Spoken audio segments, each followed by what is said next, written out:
Bonjour, c'est Ursule encore. On est le 28 septembre 2025. Alors je viens sonner la trompette aujourd'hui encore et je viens proclamer le retour de notre Seigneur Jésus-Christ. Amen. Alors soyons tous bénis. Alors, l'ignorance, n'est-ce pas, un fléau. Amen. Alors, c'est quoi le mot, la définition de fléau? Le fléau, c'est une calamité qui s'abat sur un peuple, c'est un désastre.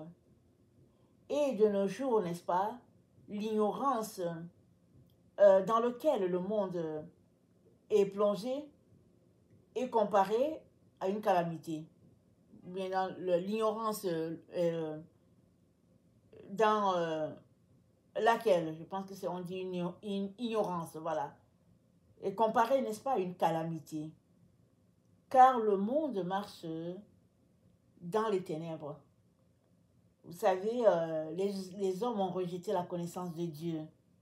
Et ils ont développé une autre connaissance qui est, voilà, une connaissance basée sur l'essence de l'être humain. Et ce qui semble normal pour l'humain, alors un peuple, n'est-ce pas, qui ne veut pas de Dieu, qui est son propre boss, voilà un peu comment on fonctionne sur la terre. Et quand on ne sait pas, qu'on ne sait pas, alors on marche dans l'illusion. Amen. Alors, nous les humains de notre temps, nous sommes dans de grandes illusions. Alors, on enseigne souvent dans nos écoles que Dieu n'existe pas. On étudie les œuvres, n'est-ce pas, de ceux-là qui clament l'inexistence de Dieu. On encourage les enfants dès le jeune âge à épouser des valeurs qui n'ont rien à voir avec ce que Dieu a établi. Et tout ça fait que l'ignorance est devenue comme un fléau. Et les gens sont là-dedans, et puis ben voilà, ça fait partie de la vie. Et surtout, ne leur dis pas comment Dieu aimerait qu'ils marchent. Ne leur dis pas qu'il y a un Dieu et comment il aimerait que les humains marchent. Ce serait porter atteinte, entre guillemets, à leur liberté.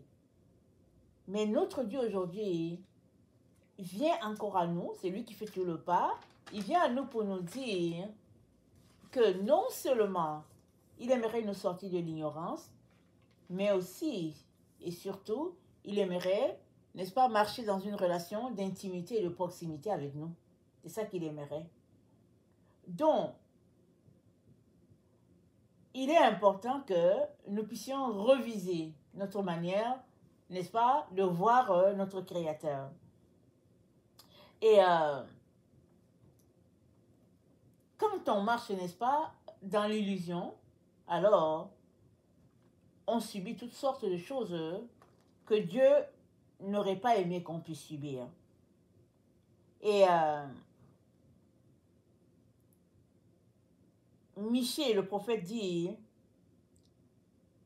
dans Michée 7, le verset 3, « Leurs mains sont habiles à faire le mal, le prince a des exigences, le juge réclame un salaire, le grand manifeste son avidité, et ils font ainsi cause commune. Le meilleur d'entre eux est comme une ronce, le plus droit pire qu'un buisson d'épines, etc. » Et puis, il ne fait que décrire un peu ce qui se passe, n'est-ce pas, dans sa vision. Mais ça correspond, n'est-ce pas, à tout ce qu'on vit du temps où nous sommes. Un peuple, c'est-à-dire, il n'y a pas un endroit comme ça sur la terre où on dit ce peuple-là est comme ça. C'est sur toute la terre. Parce que vous savez, l'enseignement, n'est-ce pas, les études et tout ça a fait que la pensée commune de l'être humain est, en gros, le rejet de Dieu, si bien que l'humain marche dans l'illusion. Dans l'illusion d'un certain bonheur, alors que le bonheur, n'est-ce pas, c'est le fait de connaître Dieu et de s'abstenir du mal. Mais nous vivons dans le mal, et on appelle ça notre droit, et les actions, n'est-ce pas, qui émanent de tels comportements ne sont que des actions contre Dieu. Et le prophète dit dans Michée,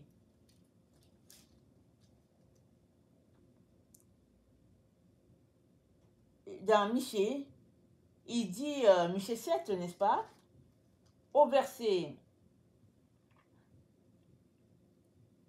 7, il dit, pour moi, je regarderai vers l'Éternel. Je mettrai mon espérance dans le Dieu de mon salut. Mon Dieu m'exaucera. Alors, Michée décrit ce qui se passe au milieu des personnes qui ont rejeté Dieu. Et c'était ça, l'esprit dans tout le pays d'Israël. C'était ça. Et Michée a pris un engagement. Il dit, pour moi, je regarderai vers l'Éternel. Il est donc important qu'on fasse comme Michée. Dans un autre livre de la Bible, Josué a dit, moi et ma maison, nous servirons l'Éternel. On est vraiment dans ce temps où, malgré la tendance globale d'un certain comportement, n'est-ce pas, on peut s'engager individuellement à ne pas prendre cette tendance. Et quand Dieu nous appelle, n'est-ce pas, à venir à lui ou à revenir pour ceux qui sont égarés, Dieu ne le dit pas seulement pour le citoyen de tous les jours, il le dit pour tout le monde.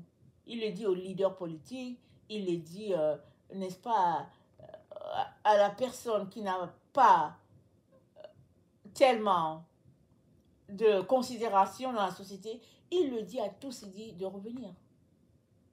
Parce qu'il n'y a pas un endroit ou bien une classe donnée pour qui ce constat n'est pas vrai.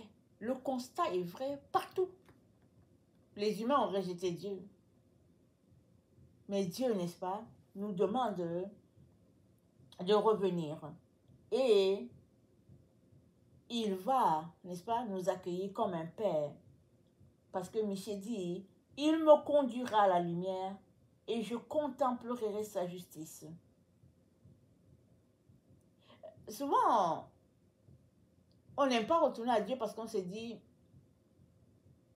il va m'empêcher de faire ce que je veux, il va pointer mes péchés, il va faire ceci. Mais au fait, si Dieu te révèle une faute que tu fais, c'est parce qu'il t'aime. Car, tant et aussi longtemps que tu restes dans cette faute, n'est-ce pas, les ténèbres vont te couvrir et tu es pris dans un piège. Le Seigneur révèle justement ta faute pour t'amener à la lumière. Ce n'est pas pour t'exposer, c'est pour t'amener à la lumière. Alors, c'est entre toi et lui.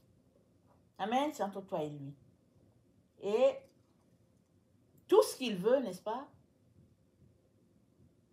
c'est te délivrer de cette illusion dans laquelle l'humanité marche. Parce que tu as été conduit là dans l'illusion. Et Jésus-Christ est mort pour nous donner la liberté. Et il a affranchi toute l'humanité. Mais quand même, les gens continuent de marcher loin de lui. Et le Seigneur, dans un élan d'amour, n'est-ce pas, vient à nous aujourd'hui pour nous demander de venir à lui. Alors que nous venons à lui, nous allons sortir de notre illusion. Nous allons réaliser que Dieu est vrai. Il existe. Et tout ce qu'il veut, c'est une relation de père à fils, de père à fille. Il n'est pas là avec une épée, n'est-ce pas, pour nous frapper dessus. C'est pas ça du tout. La religion a fait passer Dieu pour un bourreau. si bien que les gens ont peur de venir à lui. Mais Dieu, au fait, n'est pas un bourreau, c'est le Père le plus tendre qui existe sur la terre. Si nos parents nous traitent avec tant de grâce, n'est-ce pas? Alors imaginez l'être le plus bon, le miséricordieux, te traiter. Amen. Imaginez. Imagine ton père, ta mère, n'est-ce pas, qui t'ont aimé, qui t'ont traité avec tant de bénédictions. Alors, pense à Dieu alors. C'est beaucoup plus que ce qu'ils ont fait. Malheureusement, si les parents ont été rudes, on a tendance à assimiler l'image de Dieu à la rudesse des parents, mais au fait, ça n'a rien à voir. Et quand bien même tu aurais vécu une relation avec tes parents où ils sont rudes, alors euh, laisse Dieu te guérir. Laisse-le te restaurer. Amen. Laisse-le te restaurer. Et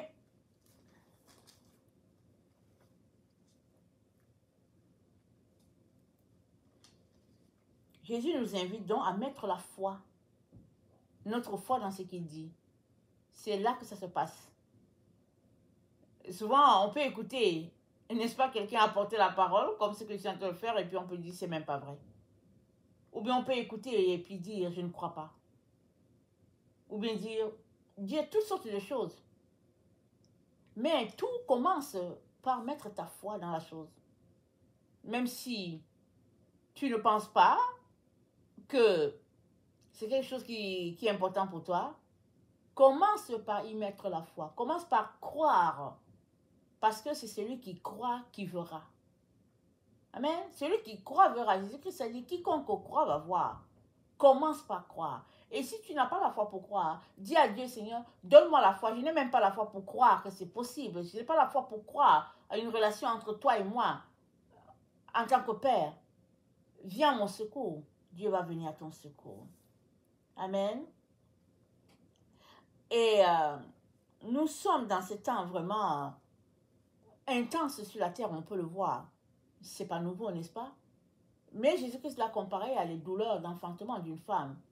Comment les douleurs, n'est-ce pas, augmentent à l'approche de la naissance de bébé. C'est-à-dire qu'il y a quelque chose de bien qui arrive sur la terre. Et c'est quoi cette chose de bien? C'est la venue de Jésus.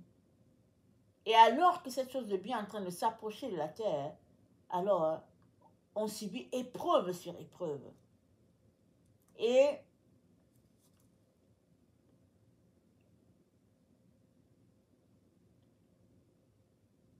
Nahum dit, dans Nahum 2, n'est-ce pas, c'est dit, voici sur les montagnes les pieds du messager qui annonce la paix. Car le méchant ne passera plus au milieu de toi. Dieu nous annonce la paix. Dans tout ce que nous entendons, nous voyons là, Dieu nous annonce la paix. Et tout ce qu'il veut, c'est qu'on ne vive pas dans la terreur. Et il aimerait, n'est-ce pas, qu'on marche paisible sur cette terre. Que ce soit les citoyens, que ce soit les leaders, tout le monde, Dieu aimerait qu'on puisse jouir de cette terre-là. C'est ça qu'il aimerait. Et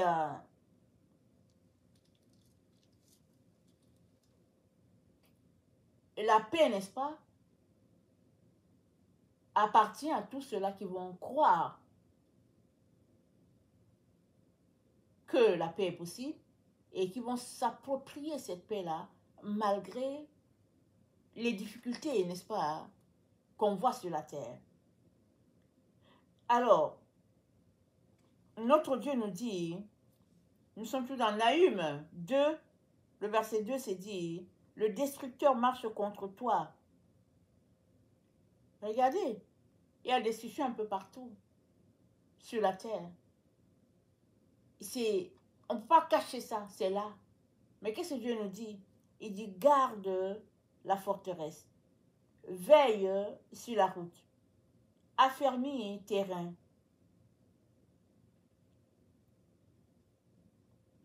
Recueille toute ta force. En d'autres mots, Dieu dit, L'ennemi est en train de ravager ça et là, mais toi, courage. C'est ça qu'il est en train de dire. Il dit courage. Et vous savez quoi? Si on n'est pas courageux, qu'allons-nous faire? On n'a pas tellement d'options. Il nous reste une chose, c'est d'être courageux. Alors que nous sommes courageux, notre foi va augmenter à notre Dieu. Alors qu'on est courageux, n'est-ce pas? On va reposer en lui. Donc, dans ce temps où nous nous trouvons, le salut est en Dieu et en Dieu seul. Il nous promet le secours au milieu de la détresse, c'est ça. Il dit le destructeur marche, mais il y a du secours. Et ce secours, n'est-ce pas, est très utile dans ce temps d'illusion où nous nous trouvons. Nous sommes dans une période d'illusion intense, intense. Croire qu'on connaît alors qu'on ne connaît pas. Croire que Dieu n'est pas là alors qu'il existe. Croire qu'on est maître de notre vie alors que c'est Dieu qui est notre boss. C'est-à-dire, on est une génération en pleine illusion. Mais Dieu aimerait qu'on sorte de cette illusion parce qu'il veut nous apporter sa protection. Il veut nous communiquer ses grâces. Il aimerait nous donner sa paix, une paix totale, pour que, peu importe l'endroit où tu es, il y ait la paix sur toute la terre. Oui, c'est possible. Les gens n'ont pas besoin de fuir d'un endroit à l'autre pour aller se cacher à quelque part et tout.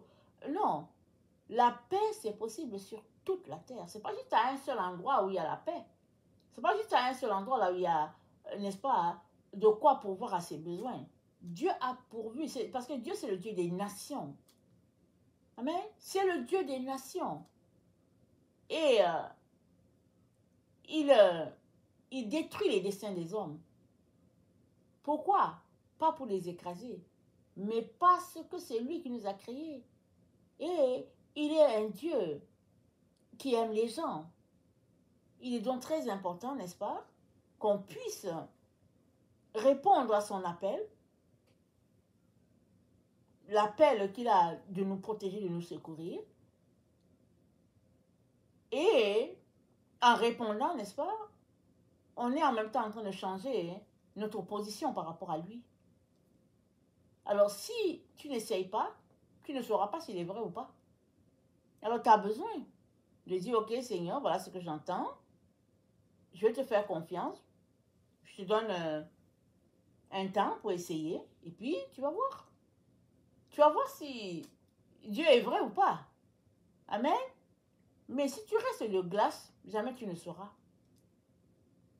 Tu as besoin de poser un pas.